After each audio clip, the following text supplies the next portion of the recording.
Tapi seperti biasa bro, gue akan mengawali pertanyaannya dengan market update nih.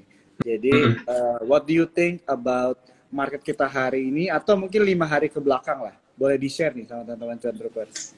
Kalau oke, kalau kita lihat market market tuh mungkin seminggu terakhir, 5 hari terakhir itu, gue lihatnya sekarang tuh udah jauh ini ya, karena udah musim akhir akhir tahun ya. Jadi lumayan beberapa teman-teman, beberapa marketnya juga udah kesannya udah mulai libur, udah mulai udah mulai marketnya udah nggak terlalu, walaupun kita lihat udah mulai sepi lah istilahnya. Jam artian misalkan tadinya mungkin ramenya rata walaupun perdagangan kecil tapi kelihatan. Tapi yang ini tuh udah mulai kayak cuman sometimes buat ijoin market itu cukup dengan grupnya Barito, Pak Pepe. Hmm. Begitu brandnya naik, BRPT-nya naik, TPIA-nya naik, itu otomatis ISG-nya udah langsung hijau gitu. Jadi gue liatnya memang secara target, kalau mungkin dulu ada beberapa research research baik itu beberapa sekuritas maupun beberapa fund bilang ya ISG bakal tutup akhir tahun tuh bisa tutup di sekitar 71 72, dan ini udah tercapai sebenarnya bro. Hmm. Tapi yang membedakan 72-nya yang kita harapkan sama yang kenyataannya adalah saat ini tuh 72-nya tuh ditarik sama mostly ya brand ya, brand aman, kemudian mungkin ada andil dari Bayern juga, andil dari TPIA, BRPT gitu, termasuk ada Goto gitu. Nah, eh, nah itu benar tuh indeks harga saham geothermal. Nah, jadi yang kita dapetin itu justru bukan, kenyataannya bukan yang narik itu bukan kayak BCA, BRI, BMRI, Telkom, Astra gitu itu yang benar-benar yang biasanya yang ngejaga ISG, yang inilah yang bareng-bareng sama ISG naik ke atas gitu. Nah, bahkan ini jadi balik lagi kalau nggak salah terakhir kita live itu kan gue sempet ngomong ini kayaknya udah mulai fase transformasi. Jadi kayak ISG itu udah mulai nggak bergantung sama banking. Hmm. Kalau dulu Ya. kan chart BCA sama ISG itu hampir sama lah, itu pergerakannya. Chartnya BRI juga termasuk. Tapi sekarang itu udah mulai berubah, udah mulai bergeser, udah lebih merata, walaupun sebenarnya secara pembobotan juga kurang sehat gitu. Nah, jadi secara target mungkin ISG nyampe, mungkin kalau nggak salah Sukor Sekuritas juga pernah ngasih target ISG sekitar 7.200 apa 7.300 juga, kalau nggak salah ya. Jadi secara target sih sampai, cuman memang ada perubahan signifikan di marketnya gitu. Dan gue lihat sisa-sisa di Desember ini tuh udah kurang, eh, kalau kita mau nyari yang menarik sih sebenarnya udah mulai terbatas. Karena ya pasti yang masih terbatas market, yang masih menarik itu mungkin dari grupnya Pak PP, ya benar kata lu bro tadi, sama mungkin tech-tech company ini masih cukup menarik ya, terutama mungkin Goto gitu juga masih cukup menarik. ISG so far kalau gue lihat eh, secara teknikalnya, secara eh, garis besarnya masih masih uptrend selagi dia masih di atas 7.000. Jadi masih cukup oke. Ditambah mungkin ini udah mulai persiapan untuk 2024 bro. Hmm. Kalau kita lihat terakhir kalau misalnya kita update makronya kan, The Fed, Jerome Powell itu udah mulai mengeluarkan dovish yang lumayan confidence lah, dalam artian dia udah mulai merasakan bahwa inflasi saat ini tuh udah mulai oke, walaupun belum capai target 2%. Kemudian dengan harusnya ini udah suku bunga ini udah cukup kenaikannya, dan Ya. dia membuka peluang bahwasannya tahun depan itu akan ada pemotongan suku bunga. Which mean kalau kita lihat dari yang namanya Fed Watch Tool ya, Fed Watch Tool itu mengindikasi bahwa sekitar Maret itu akan terjadi pemotongan suku bunga sebesar 25 basis point gitu. Jadi itu yang bikin akhirnya nanti marketnya makin menarik gitu. Udah mulai bergairah lah. Ya mungkin kalian ngerasain sekarang itu marketnya cenderung lesu, cenderung Hmm. nggak terlalu bergairah gitu ya. Dan ini tuh udah 2024 pasti akan mulai bergairah, apalagi dengan putusan pemotongan suku bunga. Karena begitu The Fed potong suku bunga, otomatis kita BI juga ikutan. Ya mungkin kita nggak ikutan gitu. Karena begitu BI ikut potong suku bunga, semoga ini karena kita di tahun politik, jadi semoga nggak ada masalah yang gimana-gimana, biar apa? Biar marketnya juga enak gitu. Karena makin gede ketidakpastian di satu negara, ya, atau mungkin di ekonominya, di perekonomiannya, itu makin membuat market pasar modalnya itu orang akan cenderung takut lah istilahnya kayak gitu. Jadi overall sih gue liatnya begitu sih bro. Oke, thank you Bro Handi Mm-mm. ya untuk penjelasannya. Jadi Sama-sama. cukup pack juga nih ya yang lu Mm-mm. mention gitu ya. Jadi yang gua tangkap salah satunya adalah di mana kita hit nih angka 7.100, 7.200 gitu ya. Mm-mm. Cuma Iya. caranya tidak sesuai Caranya, ekspektasi aja ya. Bukan betul. ekspektasi, tidak sesuatu yang kita sangka aja, kita kira lah ya. Iya. Karena Heeh. sahamnya Pak PP ini kan menarik banget gitu ya. Istilahnya kemarin Mm-mm. sempat gue lihat ada meme-nya di sosial media tuh kayak apa ya? Kayak ininya yang ngebangkit yang apa ya? Jagoannya retail lah ya gitu bisa Jagoannya dibilang ya. retail, iya, iya, Gitu iya kan. benar. Kalau kalau istilahnya kalau biasanya tiap tahun itu ada di akhir tahun tuh ada istilah ini, jadi topi Santa ini dikasih ke siapa nih tahun ini? Nah, topi Santa itu dikasih ke Pak Pepe tahun ini. Karena Ya, apa, ya. Bro? Maksudnya gini, eh lu dikasih enak ya, Iya. baik itu BRPT, TPIA, brand gitu ya. Kalau kita bisa manfaatin momentum itu, ya kita pasti profit ya. Maksudnya eh dia mau dikatakan saham-saham miliar juga enggak gitu. Gua Iya, yang iya. seorang swing juga bisa menikmati gitu loh. Jadi Hmm. harusnya disyukuri gitu. Iya, iya, iya, iya. Soalnya bayangin aja kalau tahun ini nggak ada Barito Group yang main, mungkin kita udah sepi, udah nggak ada mainan, Iya, iya, pasti, pasti. iya Kita kan? ada di 6.000 Kebayang lah. berapa terpasti ya, iya, iya, iya. Iya. Iya sih, benar banget. Oke, oke. Ya, dan gue juga suka ya lo mention mengenai tentang IHSG itu udah mulai ada sedikit transformasi tadi ya, lo bilang juga ya.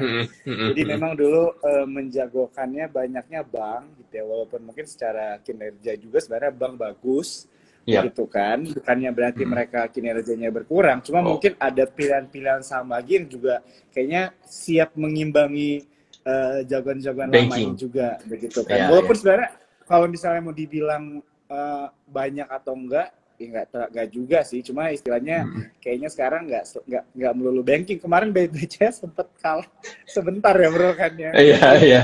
Sempat Gitu. kalah kayaknya 2-3 hari, habis itu Iya, dibalikin lagi. iya. Nah, Itu kan sebenarnya itu yang uh, sebenarnya ya itu gimana gimana. yang bikin brand itu bisa sampai top 2 itu karena sebenarnya aturan free float ya kita. Kalau Ya, kita ya. masih pakai aturan zaman dulu sebelum hitungan free float kan berarti hitungan market cap itu dihitung dari saham-saham yang beredar, yang bukan script gitu, yang scriptless lah. Scriptless itu saham-saham scriptless itu yang dihitung gitu. Sedangkan kalau aturan lama itu semuanya total dihitung. That's why kalau dulu itu kalau menurut gue tuh dulu itu seharusnya jauh lebih bagus. Walaupun sebenarnya aturan free float itu bursa mungkin ngikut bursa global ya aturan itu. Cuman gue pribadi tuh berpendapat bahwasannya kita ISG ini masih kecil. Kita kan masih kecil kan. Bahkan kalau nggak salah market cap-nya IHSG itu saat ini kita ada di 11.000 ya, 11 ribu T atau 11 juta T gitu. Iya, iya. Jadi itu nggak mewakili, itu agak susah kalau diterapin namanya aturan free float. Begitu aturan free float diterapin. Nah, ini next tahun depan misalkan ada yang sesuatu yang seperti brand lagi, nah itu bisa aja kejadian seperti kayak gini. Jadi brand saham yang baru IPO tiba-tiba bisa nongol di top 10 market cap, bisa naik, Hmm. bisa nyalip BCA gitu-gitu ya. Karena apa? Karena balik lagi karena aturan free float-nya gitu. Jadi kalau Hmm. misalkan ternyata aturan free float-nya nggak ada nih, aturan free float itu cocok kalau marketnya udah besar bro, kayak Ah, Amerika, ya. kayak China gitu yang udah besar. Nah itu bisa, itu kepake. Itu hitungannya menurut gue baru benar. Tapi kalau free float-nya di saham dengan market cap ya, indeks yang masih kecil itu, ya sekarang contohnya kejadiannya kayak gitu. Itu yang menjadi Ya, ya, masalah. ya. Mm-mm. Cuma ya kita Oke, enjoy aja lah. ya, ya, ya, ya. Jadi Kita memang menikmati aja. akan selalu ada opportunity lah ya, kesempatan juga Ya, kan ke betul, betul. depan. Mm-mm, betul. Tapi tentunya tetap juga berhati-hati kali ya bro ya. Jadi memang Betul, kan betul. Tetap momen-momen risk itu FOMO harus. ini gitu kan. Mm-mm. Mm-mm. Iya, soalnya biasanya gue lihat sih kalau misalnya udah terlalu ramai di sosial media itu chances untuk profitnya itu udah lebih mengecil aja sih gitu kan. Iya, iya, Jadi betul, betul. mungkin ini juga jadi buat teman-teman untuk bisa menganalisa lah ya lebih dalam lagi begitu kan. Makanya juga mungkin Mm-mm. nanti mungkin ada teman-teman yang mau nanya gitu ya bro ya, saham-sahamnya Iya. gimana nih secara teknikal gitu kan. Apakah masih berpotensi begitu kan untuk Mm-mm. menghasilkan atau mendapatkan profit dalam waktu yang dekat atau tidak, itu kan mungkin bisa nanti dibantu ya. Jadi inilah salah Mm-mm. satu Mm-mm. cara kita menganalisa ya teman-teman cuan troopers ya, bahwa Mm-mm. eh, bagaimana kita dapat apa ya menghasilkan profit lah ya dari pasar modal. Oke, thank you Sebenarnya, banget ya bro. oh mungkin Gimana? mungkin gue tambah dikit ya bro, sebelum Boleh kita boleh. ganti ke topik lain. Menurut Hmm, gue tuh ya FOMO yang penting jangan. Yang penting iya. kalian bisa manfaatin momentumnya, dan momentumnya itu dimanfaatin dari mana? Ya dari technical. That's why Hmm, at least kalau kalian mau trading kalian harus kuat, kalian harus belajar technical lah. Jadi kalian tahu, hmm, kalian bisa menghitung resikonya. Walaupun kalian nggak ngerti story-nya, nggak ngerti fundamentalnya, tapi dengan ada technical, kalian tahu batas-batas mana gue harus keluar. Nah, that's why itu kalian mesti pelajarin. Karena itu jalan yang paling gampang, bro. Itu aja sih. iya iya betul betul. Eh, Iya eh. betul betul. Dan ini ya apa hot juga. Jadi waktu itu adalah komunitas ya bro ya. Mungkin tidak ada Iya, teman-teman betul. Cuan Troopers juga yang baru yang baru join gitu kan. Baru kenal nih sama lu atau baru lihat gitu kan. Dan Mm-mm. tadi lu mention about belajar teknikal dan sebagainya gitu kan. Dan gue tahu nih lo ada komunitas. Dan teman-teman Cuan Troopers gue kasih bocoran nih ya. Stock Wars kemarin itu salah satunya disponsori sama Bro Handi Erawan nih ya. Jadi thank you banget Disponsori nih oleh sama Bro Handi. House of Trader Community sih. Iya, Hot Trader Community ya. Jadi um, boleh dijelasin sedikit ya bro tentang community lo Mm-mm. nih, sama mungkin kalau ada teman-teman yang mau join dan sebagainya. Oke, jadi House of Trader Community itu kita adalah satu komunitas trading. Kita sering, kita tiap hari. Jadi aktivitas trading kita itu di Discord by voice ya, by voice chat gitu-gitu. Bukan voice chat, pakai ya live voice lah. Kita suara kayak lagi live kita, cuman nggak pakai video gitu. Jadi eh, kita tiap hari dari jam 8 ya 8.30 itu 8.40 itu biasa kita update market. Jadi kita update market, apa yang menarik, kondisi makronya seperti apa, kemudian kita live trading bareng, kita ngobrol lah, bercanda lah segala macam, trading bareng, kemudian sampai sore, sampai sesi 2 selesai. Itu kita jalan dari Senin sampai Jumat. Jadi kita nggak pernah bolos live tradingnya. Jadi selalu selalu itu. Kemudian kita juga ada menu swing, ada menu invest juga ya. Karena kita trader bukan berarti kita nggak punya eh, apa saham-saham yang untuk invest. Kita juga punya beberapa invest saham-saham jagoan kita lah gitu. Jadi kalau teman-teman misalkan mau join, silakan ke Instagramnya House of Trader Community, itu di @hotcommunity_, atau mungkin masuk ke profile gue aja, itu di profilnya tuh ada akunnya Hot Community.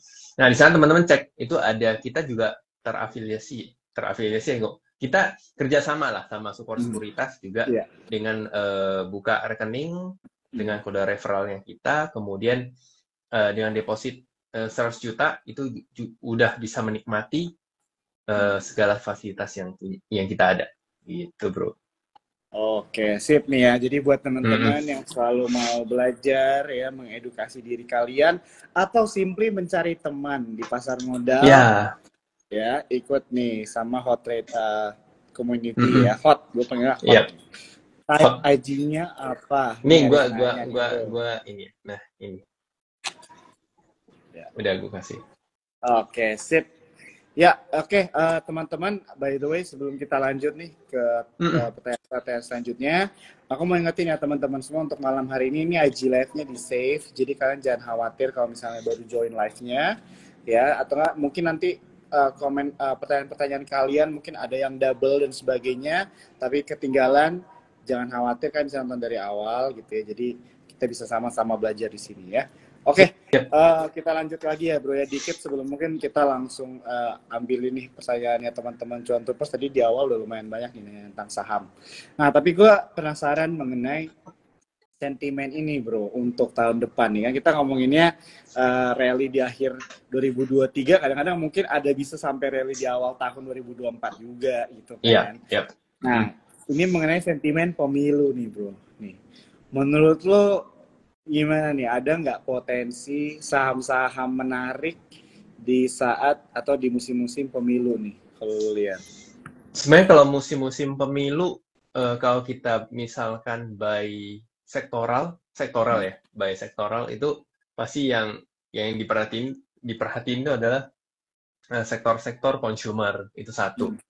Itu kemudian sektor telekomunikasi lah. Itu standar Hmm. standar Ya, yang. ya. Cuman kalau misalnya kita telaah lebih dalam, mungkin kita balik ke sektor Hmm. konglomerat ya Nah, sebutannya sektor konglomerat.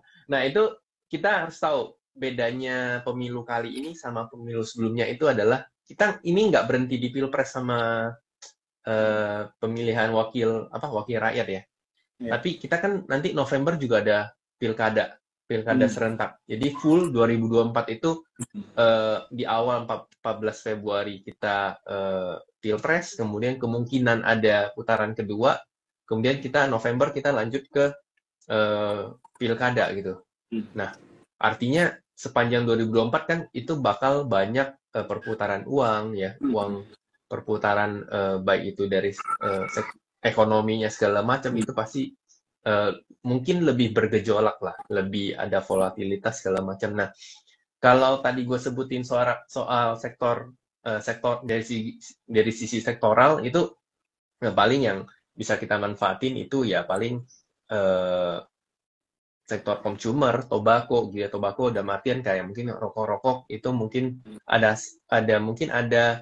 bisa main untuk jangka pendek tuh masih lumayan oke lah. Walaupun cukai rokok bakal naik 10% lagi tahun depan, jadi itu juga jadi sentimen negatif juga. Tapi gua rasa di sepanjang tahun 2024 itu bisa main. Kemudian telekomunikasi, Telkom, Excel itu cukup menarik. Kalau Friend banyak masalah.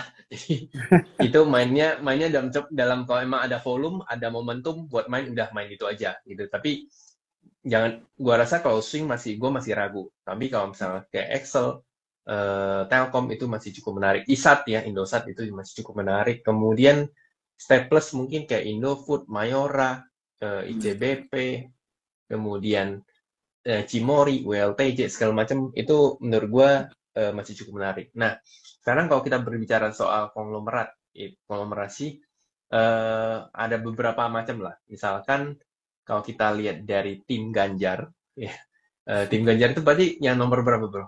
Tiga ya, Iya. tiga kan ya. Ya capres ketiga itu berarti kalau kita lihat ada grup Indi kan tim ses ketua tim sesnya itu kan si Pak siapa Rashid, gue lupa pokoknya itu kan yang punya Indi. Nah Indi dan turun-turunannya itu juga menarik.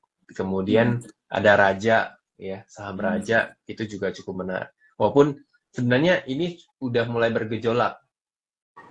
Kan Raja udah beberapa hari naik terakhir. Nah, itu harusnya mereka udah mulai bekerja lah. Kemudian Indi kan masih belum. Itu mungkin perlu diperhatiin, tapi gue rasa mending tunggu ada volume baru ikutan. Karena kalau enggak bakal bisa diamnya lumayan lama gitu bro. Ya, Kemudian ya. Eh, Kemudian masih ada grupnya Pak Haritanu, MNC Group, BMTR, gitu-gitu. Itu juga di grupnya Pak Ganjar di Capres nomor 3. Kemudian masih ada Sandiaga Uno, Saratoga Group. Itu juga Ya. teman-teman bisa perhatiin ya. Kemudian Menteri BUMN kita, ya, Pak Erick Thohir, itu juga Mari, Abah, itu kemungkinan, dan termasuk media ya. Media itu SCMA, kemudian kalau gua lihat media mungkin cari media yang ada platform online-nya. Ya, SMA ada, kemudian MNCN BMTR kan itu juga ada. Nah, itu mungkin akan jadi sentimen. Nah, jadi ini kita mesti bedain, Bro, antara sentimen sama nanti hasil laporan keuangannya. Karena sometimes orang menganggap sentimen itu jadi sesuatu yang nyata gitu. Iya, iya, iya, iya. Ya kan? Rumor sentimen itu belum tentu kenyataan gitu. Nah, cuman karena ada sentimen di pasar, mostly kalau di pasar itu orang menganggap bahwasannya saham ini akan naik, that's why maka saham itu akan naik. Karena berdasarkan sentimen. Gue dengar, lu dengar, kita semua di sini dengar.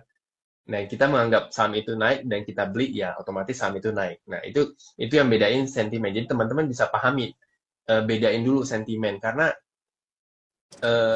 kebanyakan dari orang itu beda, sentimen itu dianggap sesuatu yang bakal nyata, kemudian berimpact langsung ke laporan keuangan perusahaan. Enggak, padahal sentimen itu cuman hanya kadang sometimes ya, hanya beredar di pasar modal itu sendiri, di saham itu sendiri gitu. Impact impact atau enggak ke perusahaannya langsung itu nomor dua lah gitu. Nah, itu tadi konglomerasi yang mungkin teman-teman bisa perhatiin. Cuman gue sih lebih menarik lihatnya untuk soal suku bunga. Itu juga bakal jadi menarik karena gue ngelihatnya kemungkinan ya kuartal pertama, kuartal kedua itu saham-saham yang punya fundamental bagus, dalam artian perusahaan-perusahaan bagus yang bervaluasi bagus, itu justru akan bergerak. Kenapa? Pertama, kalau kita ketika suku bunga mulai dipotong, otomatis kan bonds yield segala macam akan turun. Bonds yield, bahkan sekarang ya 10 year yield-nya itu udah turun. Kemudian kita Indo Bonds yang 10 tahun juga udah mulai nyusul gitu. Nah, begitu ketika udah mulai fix pemotongan suku bunga sekali atau 2 kali, otomatis begitu mereka udah mulai melepas uangnya di bonds, itu pasti yang mereka cari itu di saham itu adalah saham-saham yang fundamentalnya bagus, dalam artian saham yang punya dividen yield bagus, kemudian yang valuasinya juga masih bagus, kinerja masih bagus. Nah, itu yang bakal dicari oleh investor-investor pasif. Ini kita nggak berbicara investor aktif, tapi investor-investor pasif. Nah, begitu mereka duitnya udah kelar di bonds, itu akan langsung pindah ke saham. Nah, yang utama mereka cari itu adalah saham-saham yang punya fundamental bagus lah. Nah, jadi teman-teman tuh mulai dari sekarang tuh kerjain PR-nya saham-saham mana yang punya fundamentalnya bagus. Karena itu yang menurut gua kemungkinan akan diincar dulu lah. Dan termasuk tadi Big Banks juga gua lihatnya masih cukup menarik. Apalagi Februari, Maret itu adalah saham-saham mereka tuh bagi dividen. Biasanya banking-bankingnya bagi dividen tuh di antara Februari sama Maret gitu. Nah, itu momentum itu bisa teman-teman manfaatin gitu. Nah, ditambah misalkan ternyata suku bunganya benar-benar di-cut, BI ikutan cut, itu kemungkinan akan langsung berimpact ke saham atau aset-aset yang berisiko lah gitu. Nah, gue akan share beberapa mungkin sektor yang terkait dengan interest rate ya. Kalau misalkan suku bunganya di-cut nih. Nah, beberapa nanti biar teman-teman kita yang explore saham-saham yang mana ya, Bro. Kita cuma sebutin. Gue cuma sebutin kalau misalnya interest rate di-cut itu sektor-sektor mana yang menarik. Nah, boleh. Nah, itu teman-teman kalau mau catat tuh boleh. Yang pertama tuh otomotif itu jelas menarik ya. Kalau misalnya interest cut otomatis bunga kredit kendaraan bermotor juga pasti akan turun. Nah, itu itu menjadi sentimen cukup bagus. Kemudian konstruksi, cuman konstruksinya mungkin teman-teman tuh bisa nyari konstruksi atau infra itu mungkin nyari yang kalau gue sih ngerekom jangan yang bermasalah, karena kan sekarang konstruksi lumayan banyak yang bermasalah. Jadi kita nyari, teman-teman nanti ngulik aja, ada kok 1, 2, 3 saham dengan fundamentalnya bagus untuk dikonstruksi. Itu oke. Kemudian yang menarik tuh properti, jelas. Properti itu pasti akan menarik ketika bunganya di cut. Kemudian semen-semenan mungkin lebih spesifik ya, semen-semenan, transportasi juga kemungkinan lumayan menarik juga. Kemudian digital bank dan tech. Nah, ini juga yang menarik. That's why gue ngerasa Arto, Goto itu akan jadi sangat menarik tahun depan. Itu teman-teman tuh boleh perhatiin. Cukup perhatiin, 3 deh, Arto, Goto, BBB. 3 ini teman-teman tuh boleh perhatiin. Di samping karena interest rate cut, itu ada corporate action yang lain. Dan itu patut kita tunggu, gitu. Kemudian sama mungkin kalau CPO rada positif, nggak positif lah ya. Jadi tergantung. Sama kalau misalkan biasa interest cut, impact-nya itu ada apresiasi dari rupiah itu sendiri. Ya, jadi, nah itu teman-teman juga bisa manfaatin. Sebenarnya apresiasi dari selain pemotongan suku bunga, kemudian ada rupiah yang menguat juga terhadap dolar, itu juga bakal menarik. Nah, itu teman-teman bisa pelajarin lebih dalam. Cuman sektoral-sektoral yang tadi yang saya sebutin, yang kita sebutin itu teman-teman nanti tinggal nyari aja nih saham-saham mana yang menarik, itu bisa diperhatiin. Gitu, bro. Oke, wah ini banyak banget ya teman-teman istilahnya insight yang dikasih sama Bro Handi nih. Tadi gue berusaha merangkum semuanya nih ya. Jadi tapi udah dikasih beberapa bocoran lah ya, atau nggak bisa dibilang edukasi lah ya, jangan bilangnya bocoran, ini bukan tes ya. Bukan ada tes. di edukasi bagaimana kita bisa memperhatikan sektor-sektor yang diuntungkan dengan adanya cut ya di interest rate gitu kan. Tapi tetap kita juga diajarkan untuk belajar menganalisa sendiri ya. Jadi teman-teman harus pilih lagi nih saham-sahamnya mana gitu yang menarik dari sektor-sektor ini. Walaupun tadi ada beberapa juga saham yang menarik begitu ya, yang bisa diperhatikan sama teman-teman buat troopers. Nah tadi juga gue senang banget lu mention untuk yang sentimen pemilu tuh bro ya. Jadi ngikutin saham-sahamnya konglomerat begitu kan. Better itu emang paling bagus ngeliat volume dulu ya bro ya kan ya. Iya betul. Karena biar nggak tunggu terlalu lama. Ya betul, karena gue kemarin juga nggak hanya nunggu lama. Kemarin kalau nggak salah ada konglomerat yang dikira itu akan jadi cawapres, tapi enggak gitu kan. Terus kalau nggak salah gue lihat sahamnya turun gitu kan. Nggak jadi. Tapi benar. Iya nggak tahu lah ya. Jadi itu kan spekulan juga lah ya. Jadi kita juga harus tetap melakukan analisa-analisa tambahan lah ya teman-teman ya. Bagi kita untuk istilahnya membeli atau menjual saham begitu kan. Tidak hanya bisa hanya berdasarkan satu sentimen saja. Nah, jadi ini menarik banget nih ya yang udah di-mention sama Bro Handi mengenai bagaimana kita melihat suatu kondisi di pasar modal. Oke, waktunya tinggal 15 menit lagi nih Bro. Jadi kita coba mulai jawabin pertanyaan-pertanyaan dari Cuan Troopers, boleh kali ya? Boleh. Oke. Ini ada yang nanya tadi nih, kita ambil dari awal ya. Ada yang nanya, ini dulu deh. Oke, ada yang pertanyaan nih dari Gaby Prasetyo. Dia bilang, emiten retail dan consumer good apakah mulai rebound akhir tahun dan awal tahun?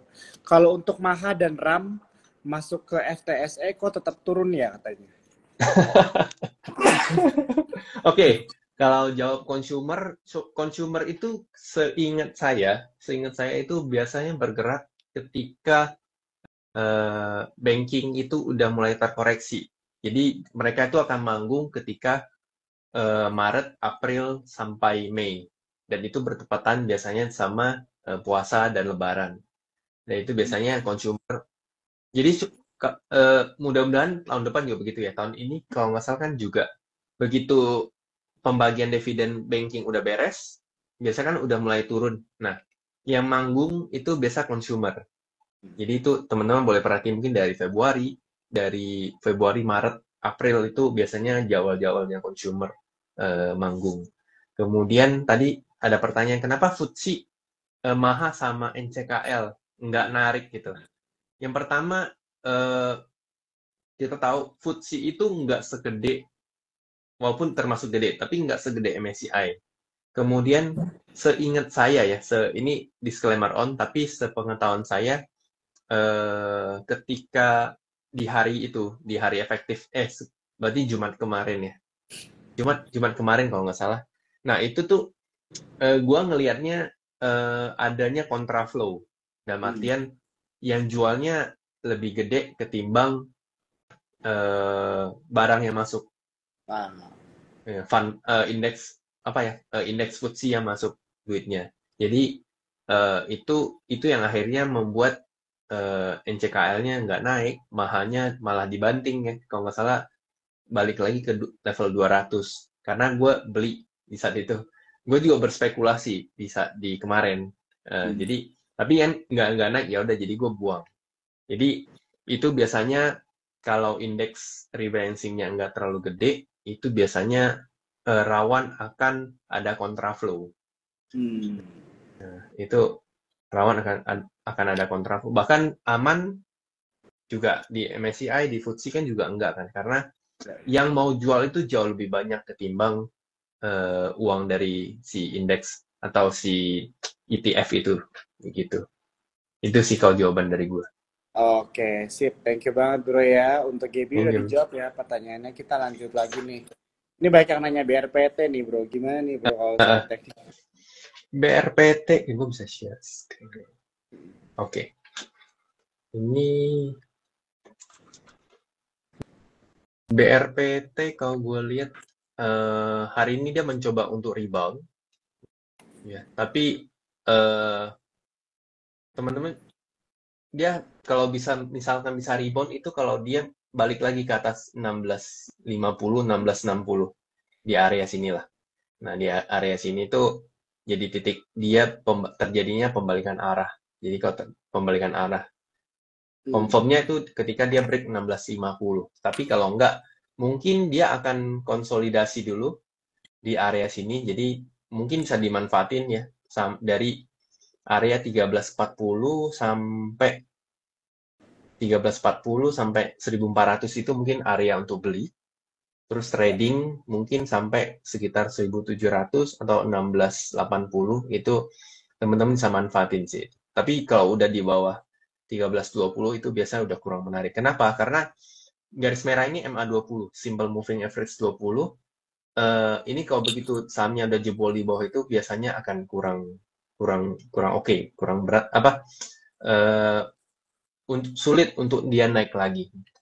Kalau untuk BRPT. Jadi teman-teman masih bisa perhatiin. Nah, mungkin gue tambahan dikit, BRPT, Barito Group ini mungkin terutama kalau gue bilang mereka lagi banyak corporate action, termasuk brand juga. Kalau TPIA gue nggak tahu, cuman terakhir kan isunya adalah dia mau akuisisi PTRO. Dan itu harusnya belum beres lah.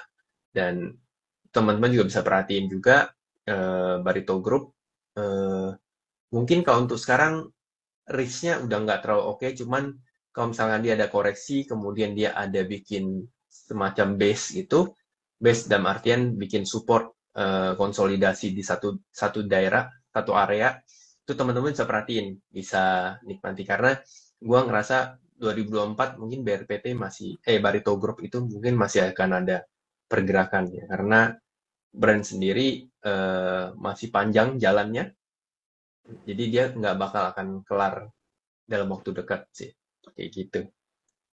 Oke, sip. Disclaimer on. Disclaimer on, betul ya. Disclaimer on. Tapi tentunya ini insight yang bagus banget ya, udah di-share buat kalian tadi yang nanya BRPT tadi lumayan banyak ya. Oke, kita lanjut lagi nih bro, ada yang nanya saham ULTJ dan JAPFA, gimana nih bro? ULTJ ya, oke. ULTJ.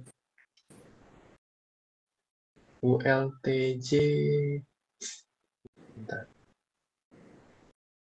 So far kalau ULTJ ini dia sepertinya ada area support Hmm. agak kuat di sini. 1500 lah. 1560. Ini area yang cukup kuat. Nah, so far mungkin masih akan bolak-balik di area ini. Kalau dia nggak break 1670, maka dia akan punya potensi untuk mencoba ke level 1570. Tapi begitu dia break 1670, dia akan potensi untuk menguji 1800. Jadi range ini teman-teman tuh bisa manfaatin. Nah, range dari sini, ya kan? Ya, nah, ini kan 1570 sampai 1670. Kalau dia breakout, berarti ada potensi dia bisa gerak ke sampai sekitar 1800. Jadi itu bisa manfaatin untuk WLTJ. Kalau Java ini Java masih cukup berat ya, apalagi terkait ayam industri poultry masih cukup berat karena kita sama-sama tahu ayam potong di pasar itu kan dibatasin.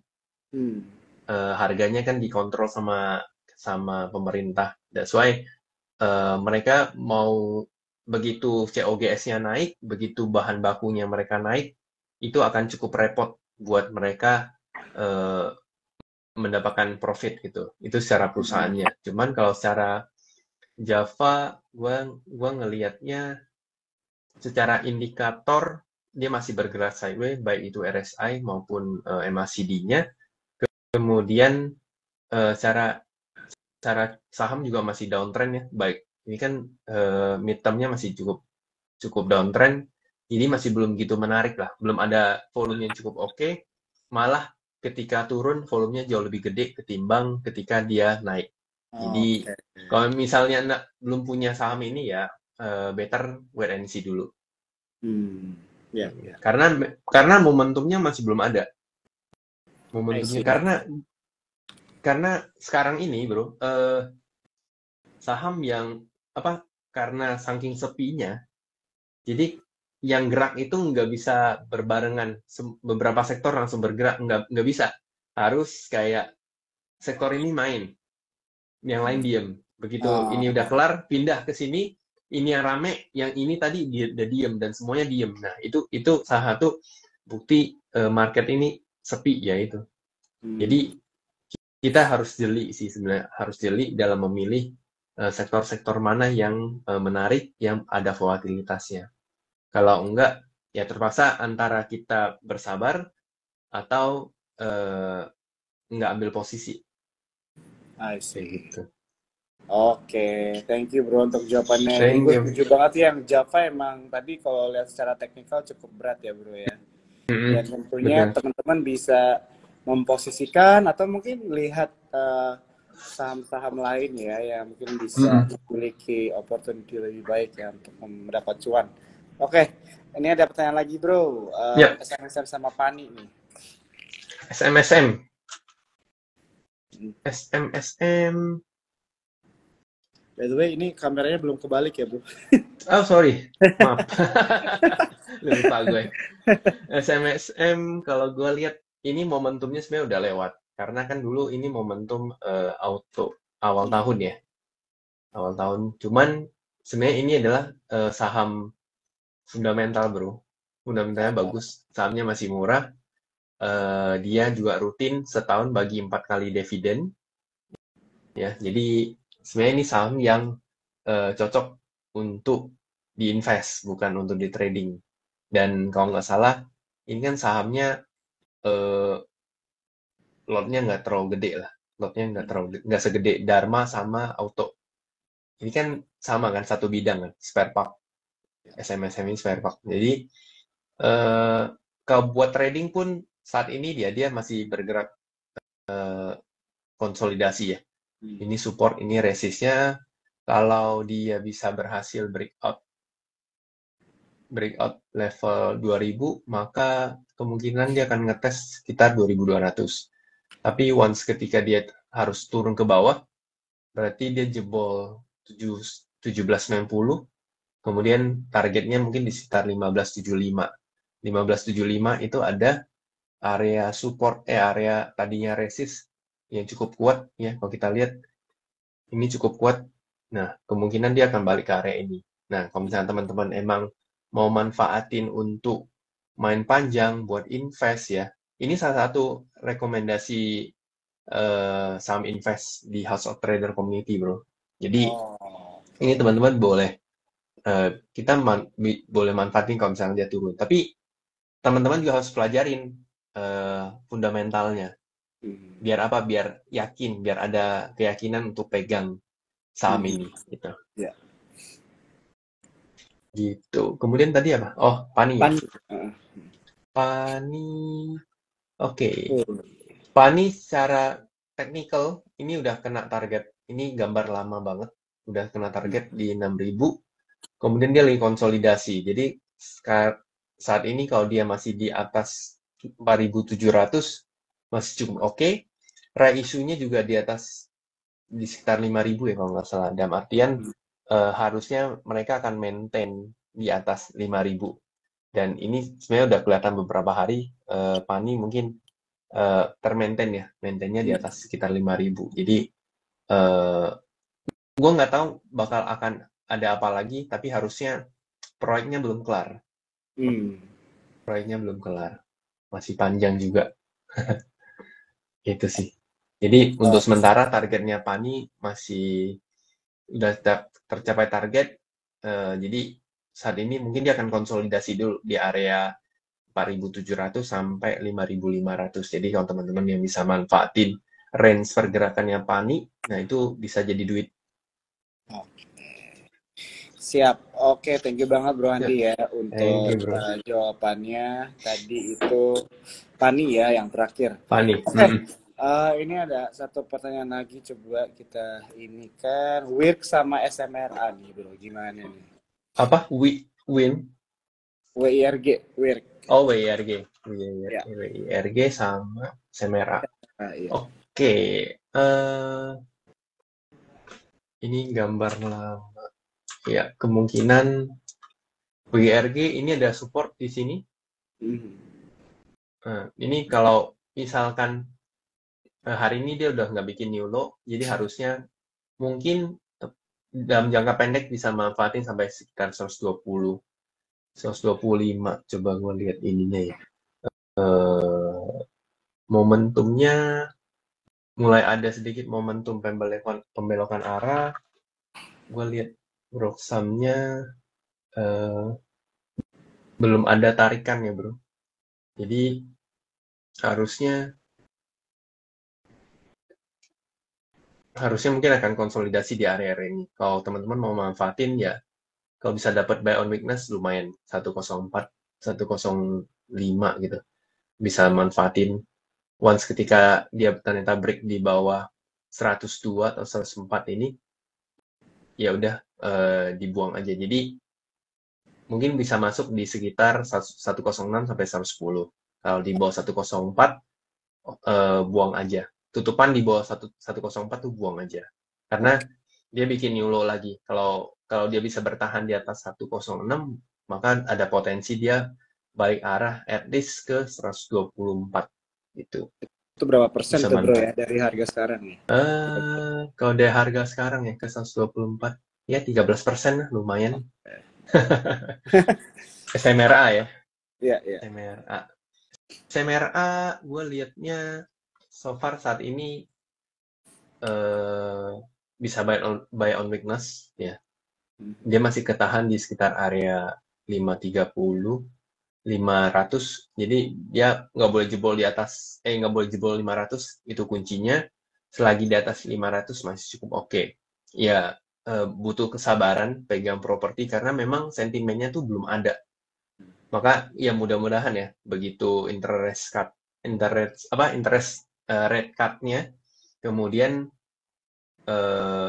bisa menjadi stimulus untuk properti sehingga mereka ini bisa main. Jadi mesti sabar sih kalau untuk main SMRA, BSDE, CTRA itu kan setahun terakhir nggak kemana-mana sahamnya kayak gitu. Gitu, Oke. bro. Siap, tapi tentunya sektor properti kan ini menjadi salah satu yang kita perhatikan ya tahun depan ya tadi udah ya Betul. juga kan Mm-mm. untuk kalau misalnya suku bunganya sesuai dengan proyeksi dan ekspektasi kita lah ya, jadi mungkin bisa Ya, betul. diperhatikan juga. Oke, Mm-mm. nggak dirasa ya bro, waktunya udah jam 9.30. Betul. Buat teman-teman cuan tropos aku tahu banyak banget nih yang bertanya, tapi tadi ada pertanyaan double juga. Aku mau ingetin kalau IG Live ini di save, jadi kan